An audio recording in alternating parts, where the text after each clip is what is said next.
Hi, ladies, and Hi. welcome to everyone, or welcome back to the Imperfectly Charming podcast. I've got my girls in the house again today for the Sweet 16 podcast series. I've got Karen Copperwaith, Sharon Wilson, and Cheri Neal. Hi, my girls. Hi. Hey, it's So we so got good to be another with deep everybody. conversation that we're going to get into right away today, and I think Cheri, you're going to take the lead and lead us with faith.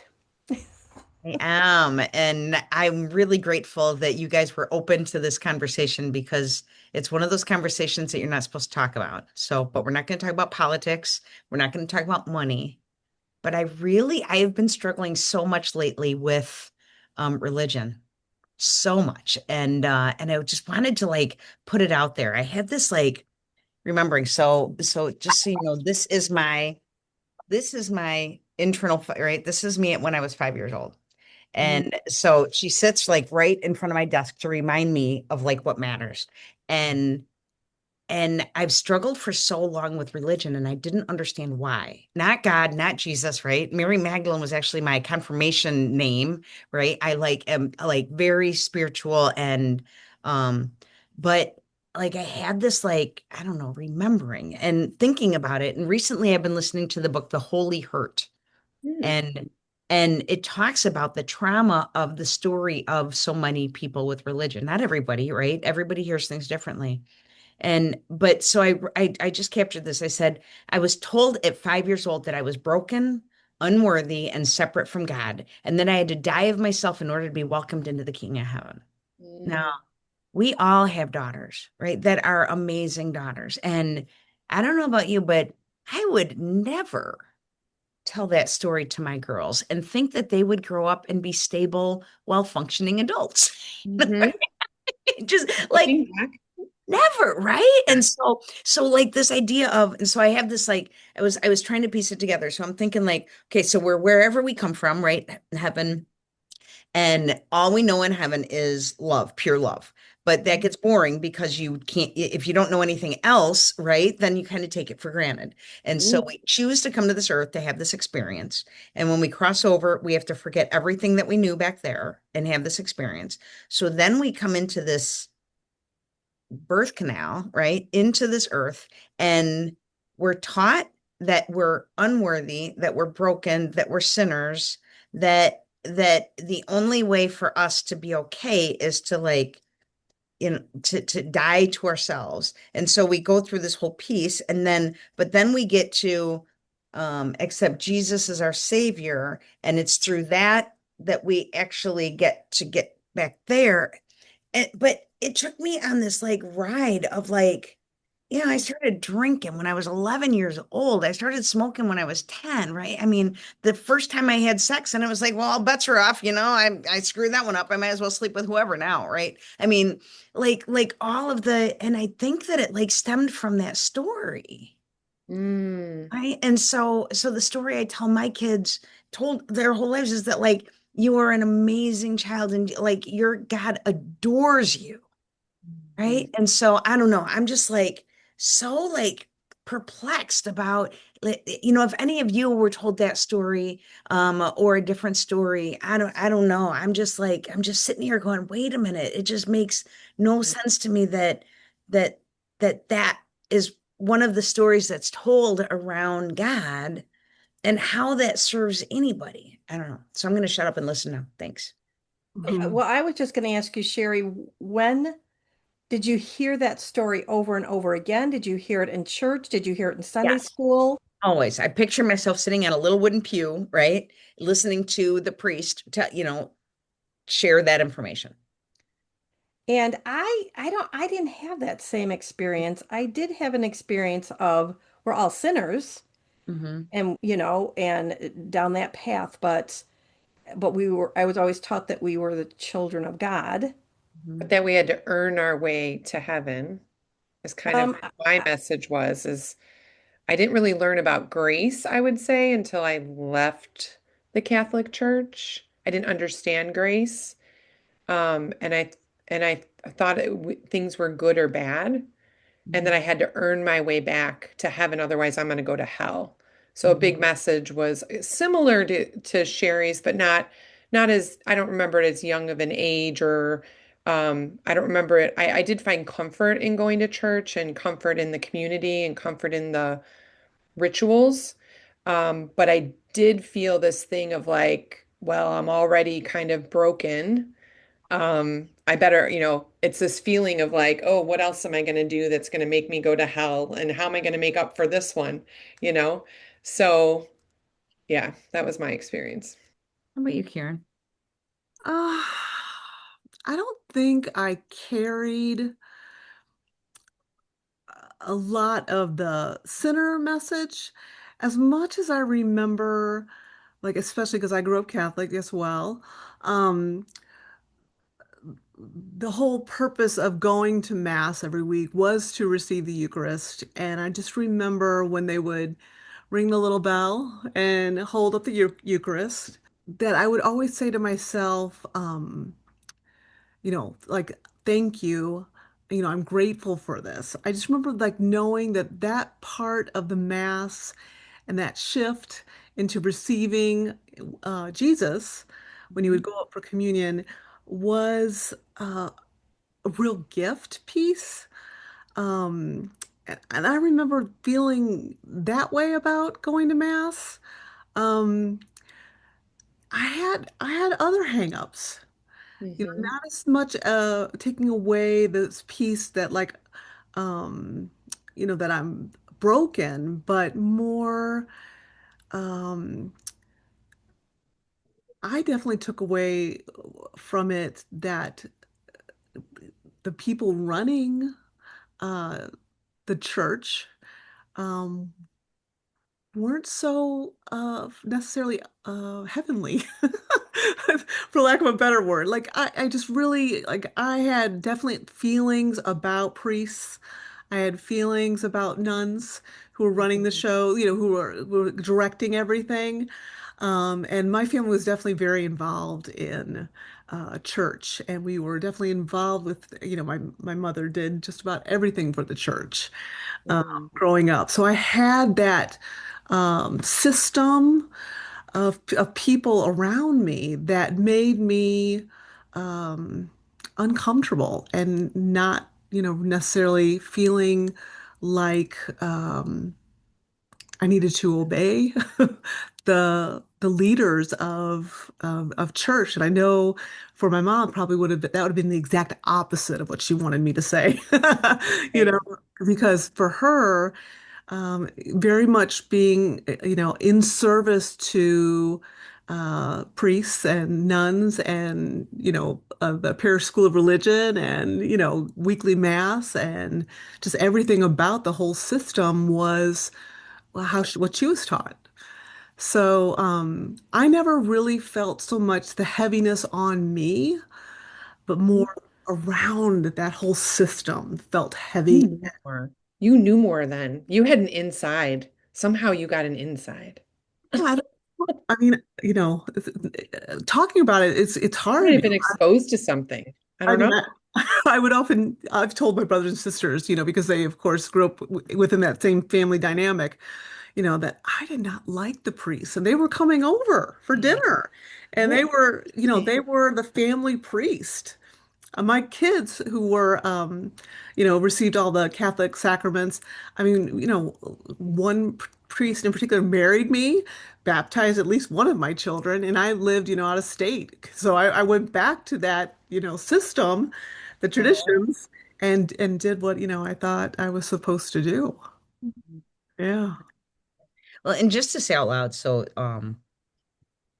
so my example of Jesus was later in life when I was a teenager, Father Dyer, right? And he was the closest thing that I'd ever met to Jesus. So I had like really good examples too. And I think we have an amazing example now of our Pope, right? And just recognizing that it's just an evolution and thinking about like there's a generation between, not generation, what is it? Like a few years between Karen and myself, right? So seeing the evolution and the experiences of being raised in, a religion. And we are definitely evolving. And I'm excited Yeah. for that. I went to my daughter's church in Alabama this weekend, and the theme, and a mega church, there were 1,000 people there, and the theme was grow, cultivating maturity in the Christian life. And I was just so grateful that people are being drawn to go to a place to hear these messages so that we can all be better humans, Mm. right? I mean, that made me feel really, really good. But at the same time, I'm still so like perplexed about this Christian message that I don't think Jesus was ever really intending be told on his behalf. So, but I'm curious from you, Cheryl, what your You're additional curious thoughts are. about what? Just what your thoughts are around listening, because you grew up in a different, I did. I grew grew up up in a Methodist, right? Methodist church, so Which, I'm a little um I don't understand some of the words, like you said, Eucharist. I have no idea what a Eucharist is. hmm, So I grew up Methodist, and it was um, it, I have to say, yeah, I don't think it was quite as strict. Nobody told me I was going to hell. It was we were going to heaven. Um, I did get a lot of pressure from my mom about going to church. It was like, you're going to church or you're in trouble type thing. So, I mean, I did have that in my life. But yeah, I think the religions, even though they're both Christian, they're both considered Christian. It's just, I think it's just a little bit different. So So I did not think that I was going to hell. it's, So I did not, yeah, I did not have that fear. this is kind of like how I see it. Like I'm and especially getting like hearing your experience, Cheryl, is like when I was talking to Mhm. my stepdaughter about this recently because my stepdaughter's recently started going to a Christian church, and she thought that what did she think?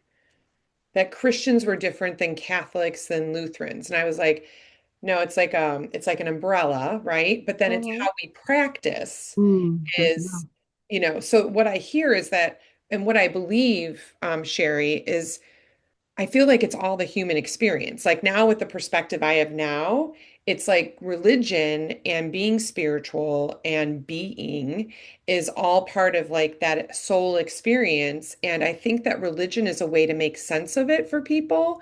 And I think that it's been developed to give people structure and community and maybe rules to live by. And they all have different interpretations of what that is and what the stories were that were told and how that applies to the rules and the structure and all that. So it's kind of like at this point, I believe in a higher power.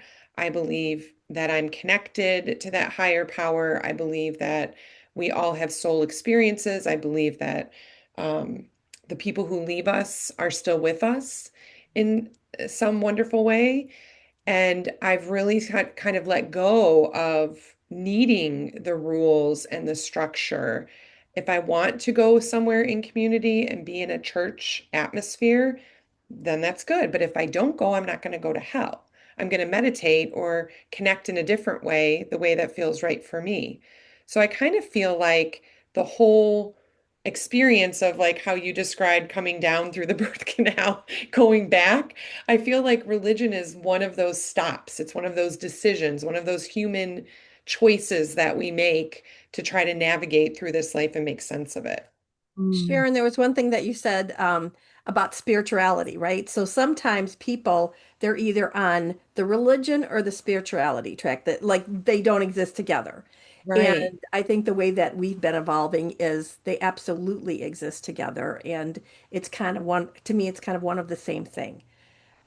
So I think that's a big piece of people not under they or when they hear the word spirituality, they immediately get like their haunches up thinking that it's against religion. And in my opinion, it is not. I'll use the word universe sometimes, and that offended people at one point. And I was like, I believe in God. That is the part of it for me. So I'm glad that you did bring that up because they can ex coexist in my Mhm. mind. yeah, when a couple of local pastors read my book, they were pretty sure I was one of those people. Right. And I'm like, what is one of those people? Right. And sometimes I think maybe the difference is like, are we willing to follow all the rules and be a part of the whole structure, or like being To me, spirituality is just being connected and trusting God from the, like, my tattoo, Proverbs 3, 5, and 6, right? Trusting God with all our heart, leaning on our own understanding. In all our ways, acknowledge him and he'll guide our path. And trusting that I'm being led. I don't need to have somebody lead me. I can trust that God is doing that leading. Yeah. Mhm. Like a different relationship almost with our spirituality or a different comfort level with our spirituality. Some of us will always need that structure, that language, the common language, the rules, because it keeps us on a path or it makes us feel connected or it gives us the life that we want. Like I think it's all a choice. I don't know. It's like an evolution. I don't think there's a right or wrong. I feel like if you feel connected in a church and you feel comfortable living within a certain religion's guidelines and structure, then that's what's right for you. But I feel like what we've touched on here is a little bit of, and I think we've talked about this in other podcasts, is a little bit of that should, like connecting to what feels right for us instead of what we feel like we have to do or we should do or the role we need to play. I think that's part of this experience too, is us moving in a direction where we are comfortable with who we are, how we live life, how we show up, how we connect with other people. I don't Mhm. know. And I think the other piece to it is community. Yeah. That church communities, and that's why it was so hard for me to like stop attending my last church, was because I have some really close relationships there, right? And but I just could not I would get triggered by some of the underpinning messages, right? And but there's something really strong about community, and that's what I get in 12-step recovery and with you guys and other primarily women groups, right? Of just this like space to explore and hear more clearly and Mhm. follow my internal yellow arrow. So Cheri, you Mhm. seem like you've done a lot of work based off of what you said earlier, growing up with that. You have done so much work in order to combat that. Do you still feel that tug and that pull? sometimes, right? And it's funny because like I'll bring it up, and especially my daughter, she's like, "Oh my God, not this again," right? Or certain friends that I'll bring it up to, and it's like it comes in waves, right? And I can be like up here and seeing my life in one, and then it's like the emotional flu, and I get sucked into it again in the stories, and it's like, "Oh my God, what is that?" So these belief systems, it's like this. It feels like this sticky spider web, right? That you get like caught in it again, and it takes like all that work to get out of it emotionally. But yeah, but I did have like with my therapist, I had this huge epiphany that that had I not been told those stories or and I don't even know, it's how I interpreted it, right? So there could have been True. the church sitting there hearing a completely different message, and I just took it the way that I took it, right? And but had I not had all those experiences, I wouldn't be able to connect with people the way that I do. Right. I mean, I see life from a completely messed up lens to a lot of people, but a whole different, like more compassionate, more empathetic, more non-judgmental lens because of where I've been. Right. And so it's kind of the other irony to it of like we each take this path and we get these messages and it's all part of the lesson to get us where we are. So at the end of my therapy session, I was like, you know what? I'm grateful for all of it. I'm just grateful for all of it, right? And we each keep getting the opportunity to support each other, right? Mhm. And continue on this quest for what it's like to bring heaven to earth, right? And that's my only hope is like, how do we bring heaven to earth?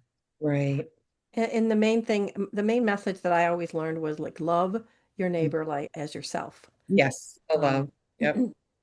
Well, but if we're going to say that, like, I think especially as women, we're really good at loving our neighbor, but you flip in there as ourself. Mhm. And I don't know about you guys, but like, I would have been in prison for if I love my neighbor the way I love myself, Right. yeah, definitely you're something about 100% character. You Sherry. are You're 100% busting 100% me out right. on that one. How You are about love correct. yourself like you love your neighbor? We need to write a new Bible verse. Exactly right. And it blows my mind that like I've never heard a sermon on that. Interesting. Right? Everybody like steers away from, and even when I would like bring it up, it's like, oh, but not too much, not too much. Like, Oh, so that song, like this little light of mine, I'm gonna let it shine. It's like, well, let it shine, but kind of keep a dimmer on it because, like, you don't want to think, people to think that you think you're, the it factor. Mm. It's so interesting how we like keep tampering that. And yeah, my mom, like growing up, she refused to say anything positive about us because she was afraid that people would think that she was like a braggart. And so it led us to not hear anything positive about us. I mean, it's so just all of the different dynamics that send mixed messages that we're all trying to do to like help guide. And it ends up just like twisting the story even more. It's so interesting. My mom also used to like she didn't feel that we should pray for ourselves. It was selfish. We should be praying for Right. Oh, I others, do remember this. right? Yes. Yeah. Interesting. I don't know if my mom told me that or if I don't know where I got it from, but I remember this like always praying and always saying everyone else first. And at the very end, I'd say something really little for me if you've got time. Right. Like we can't matter. You can't matter. It's Right. selfish for you to What if matter. this is Yeah. all part of that same journey? Yes. Like, what if like the big circle of love is us, everyone else, and it includes us? And that's for some people, that's the hardest lesson to learn. And I say right now, you want to pray for me? Bring it on. I'll take them, all of them. I'm going to pray for me too tonight. That's what I'm going to do. I'll pray for me too. I I'm think going we to should pray for each me pray for first ourselves. and then everyone else. Well, and it's fun that you bring that up because like we think about once again our daughters, right? And if like one of them needed something or wanted something and they felt like they were being too selfish to ask us, Mm. would that not absolutely break your heart? Like Right. you have one person that you want them to come to and they think it's too selfish. It's like, no, I am begging you. Like I love you. How can I support you? But Right. then the flip of that is I don't want to ask for that Mhm. from them. And that's what I need to learn to do more That's of. interesting. It's like that big circle of love. Like, what if Yes. it just comes and what if it just is It's giving and okay for them receiving to all at the ask, but same it's not okay time for me to ask. with no judgment? Yeah. No judgment. What if that's the holy grail that we love, give love and receive love, and it's just flows and it's just easy? Mm, Wouldn't that be? Isn't that heaven? that's so fun. Is that heaven? I'm I'm thinking that Yeah, it that's might it. be. I'm thinking that that's it. So, and I think you think about like, you guys hear me all the time with the power of Ted and the dreaded drama triangle, right? And the being the victim of our life and the persecutor and the rescuer, right? All of that drama and appeaser, right? How often we appease in order to like, because we think that's love, and it's all drama. It's just drama.